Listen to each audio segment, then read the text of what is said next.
I want you to pause for a moment and ask yourself, what does fasting truly mean to me? Is it just about skipping meals from dawn until sunset? Is it simply a test of endurance, pushing through hunger and thirst until we hear the call for iftar? Or is there something much greater that we should be striving for? The reality is that fasting is not just about the body, it is about the soul. It is not just about what we stay away from, but what we develop within ourselves.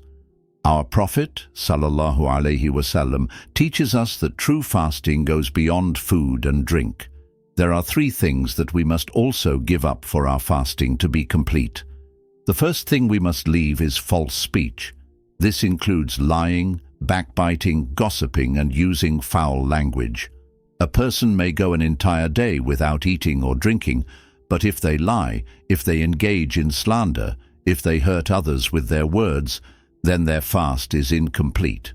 The Prophet, sallallahu alaihi wasallam, said, "Whoever does not give up false speech and acting upon it, Allah has no need for him to leave his food and drink." This means fasting is not just for the stomach, it is for the tongue. A true fast is one where we guard our words, speak only what is good, and avoid harming others with our speech. The second thing we must stay away from is evil deeds. Fasting is not just about what we don't consume, it's about what we don't do. Our eyes must fast from looking at haram.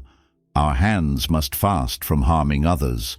Our feet must fast from walking towards sinful places. Ramadan is a time to purify ourselves, to break bad habits, and to reconnect with Allah. If we continue to sin while fasting, we are missing the true purpose of Ramadan. The Prophet, sallallahu alaihi wasallam, teaches us that fasting should flow through our entire being. It should be reflected in our actions, our choices, and our behavior. The third thing to avoid is ignorance and bad character. Ignorance is not just a lack of knowledge. It is knowing what is right and choosing not to follow it. It is knowing that prayer is obligatory, but delaying it. It is knowing that anger is destructive, but allowing it to control us. Our beloved Prophet, sallallahu alaihi wasallam, also warned us against foolishness and arrogance. If someone argues with you, if someone insults you, what should you do? The Prophet, sallallahu alaihi wasallam, said, "If someone insults you or tries to fight with you, say twice, 'I am fasting, I am fasting.'"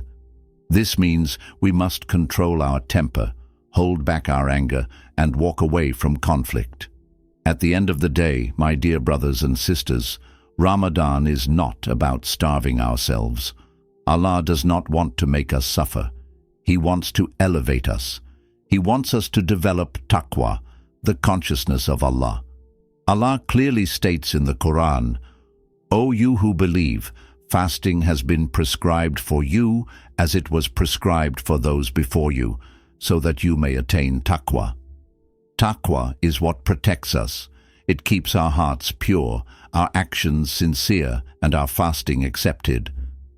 So, as we fast this Ramadan, let us remember the true fast is not just about avoiding food and drink. It is about protecting our speech, our actions, and our hearts. May Allah grant us the ability to fast in the way that pleases Him. Ya Allah, make this Ramadan a turning point in our lives, where we leave behind our bad habits and emerge as better, more righteous servants of yours.